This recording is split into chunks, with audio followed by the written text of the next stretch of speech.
Hi everyone and welcome back to The Reboot. It's all about siding today, and as you see, Michael is back to help out and have fun at the property. Michael gets busy with some of the finishing touches on my small sugar shack, and I take some time later in the video to repair my generator. Let's go back a few days so I can explain how I install this metal siding. I had my hood up on this first day of putting the siding down the side wall here. It was a warm day and the snow was melting and dripping down off the roof, so I had to keep that hood up.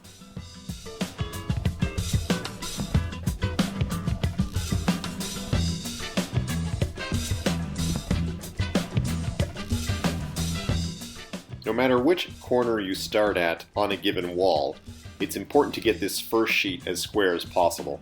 So I take my time, get my screws into those holes that I've already pre-punched. I've got a workstation set up inside of the shop. I'll show that in a few minutes here in the video.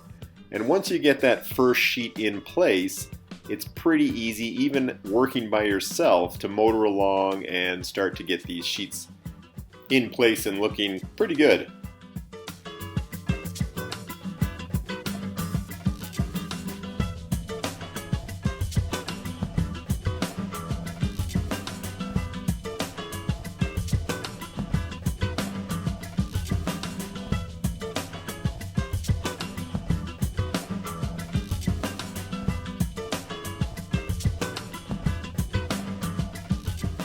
I'm putting my long level to good use, ensuring that everything is square and level as I head down the side of the building. It's day 2 of installing the wainscoting along the first long wall of my pole barn shop. And here's the workstation I was telling you about concerning how I prepare the metal for the side of the building. I'm able to punch it cleanly here on the bottom of this, on the base of the trailer. And importantly, I'm able to do about 5 sheets at a time. Let's get this sheet outside and tack it on the side of the building.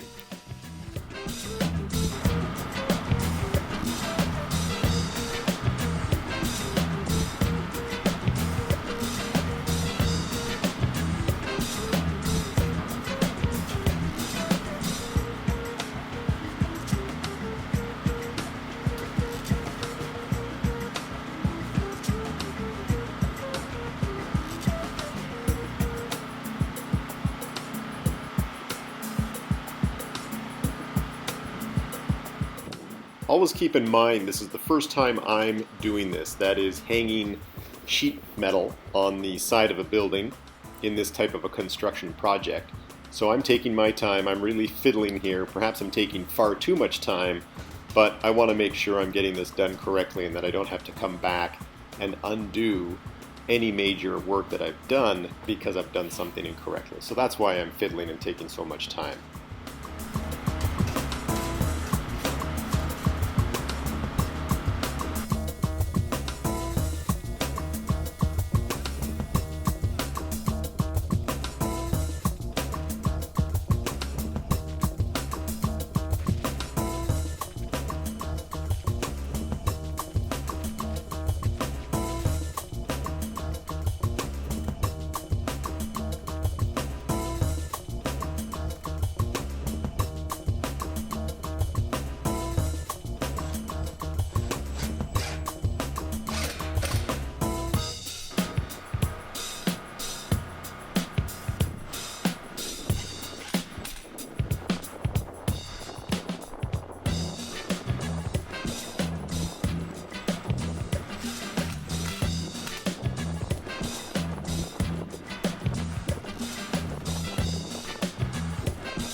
Each of these sheets is 55 inches long and about 32 inches wide. And if I remember correctly, sitting here in my little editing studio, I put about, I believe it's 12 to 15 screws in each sheet. And of course these screws are going into those those horizontal girts that make up the wall structure behind the house wrap. On their own, these sheets are quite flimsy and can be damaged very easily. But once you get them up on this wall frame, the wood frame structure of the pole barn, the skin becomes quite rigid, given the ribs obviously in the metal sheets, and it creates quite a bit of rigidity and strength, and adds quite a bit of rigidity and strength to the wall structure as you start to get it in place.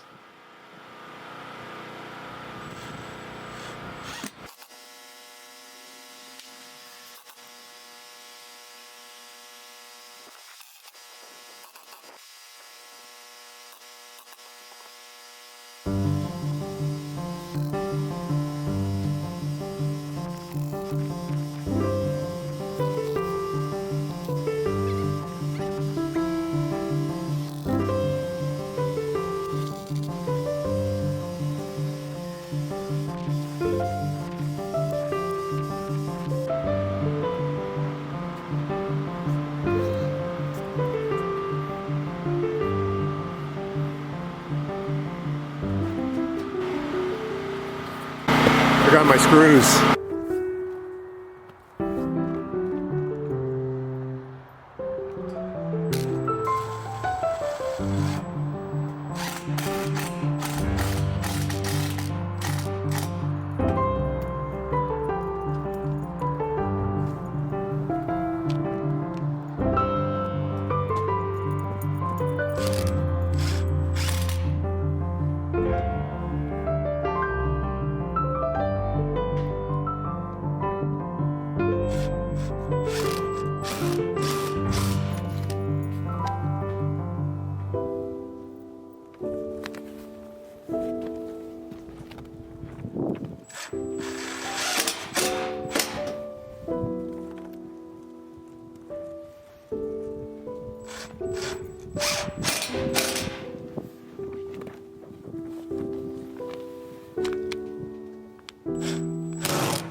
You can hear Michael banging away on the far side of the building as he works on the little sugar shack, the maple sugar shack that I'm putting in place for the upcoming maple syrup season.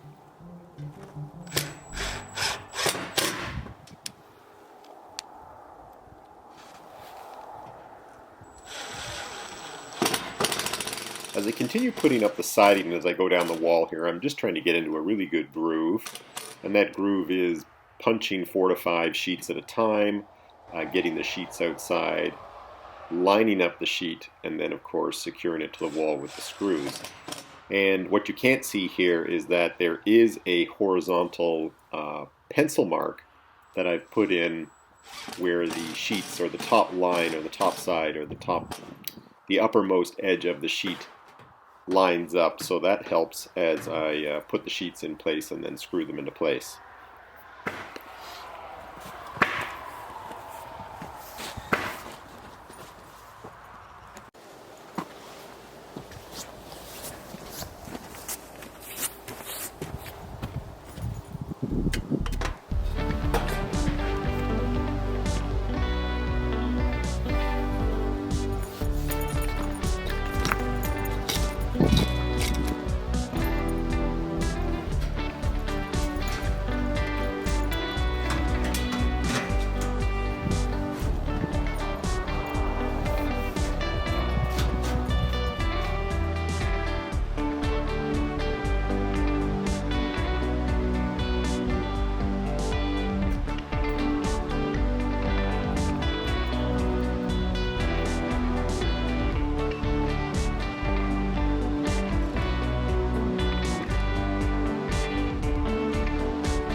So here's the footage again of me wiping out on the ice that's just beneath the snow on the far side of the building.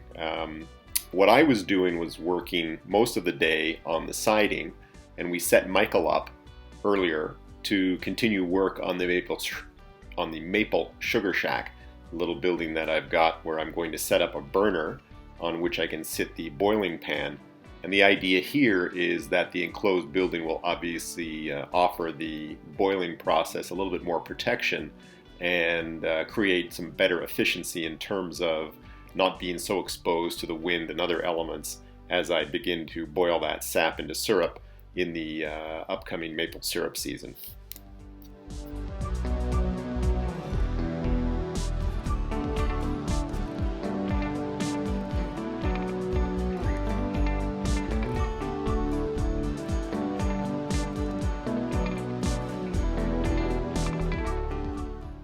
So again, with very little guidance, Michael, with his solid skill set, is able to get on and finish off this little shack. It's an easy process, and of course Michael is more than up to it. And every now and then you see me pop in. Michael just wants to make sure that I'm happy with some of his decisions concerning where the ends of the boards go and how to perhaps start the boards on the back end of the building that you're going to see Michael start in a minute here.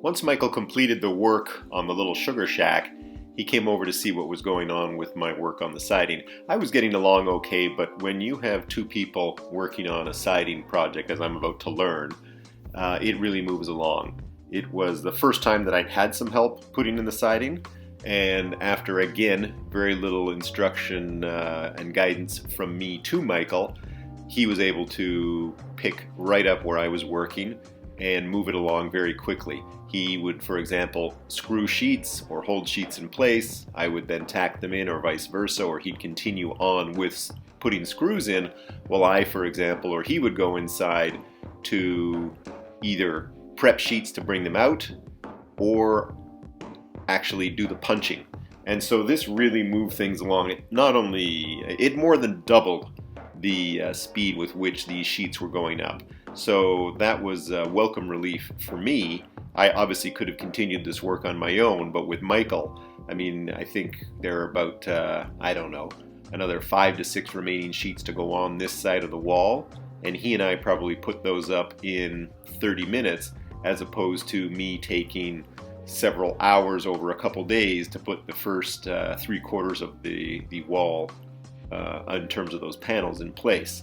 So it really moves along when you've got a second pair of hands and a capable second pair of hands available.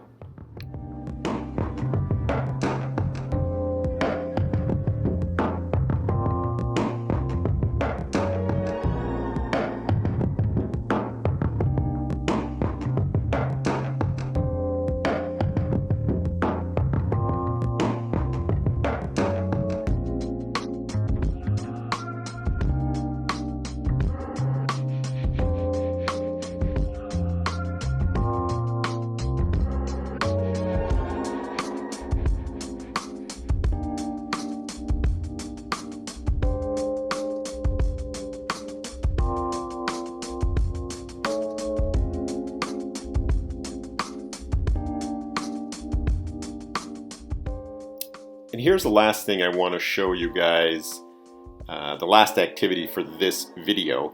Here's the generator that I use. I rely heavily on this generator given I have no power, no electrical source coming into my property as of yet. This is a generator that's 25, if not a few more years older than that. It was gifted to me by my father, and I don't remember the brand, but it's got a Subaru engine in it, and it produces 1500 amps, so I'm able to run cutoff saws, the air compressor, and various other hand tools that allow me to get this work done and build my pole barn. And from time to time, the pull cord comes out, or it doesn't come out, but the pull cord breaks due to usage. And so this is just a little repair to put in a new pull cord, as the day before. It was either the day before Michael showed up or the day after Michael showed up, it broke. And so this is just a little repair, get that pull cord replaced so that I have access and am able to use this generator, because as I said, it's essential. I can't get my work done without it. Okay everyone, that's it for today's video. Thanks again for watching. I hope you're finding these videos interesting, enjoying the progress concerning the build on my property. Please subscribe, like, and share, and remember to hit that notification button. Thank you.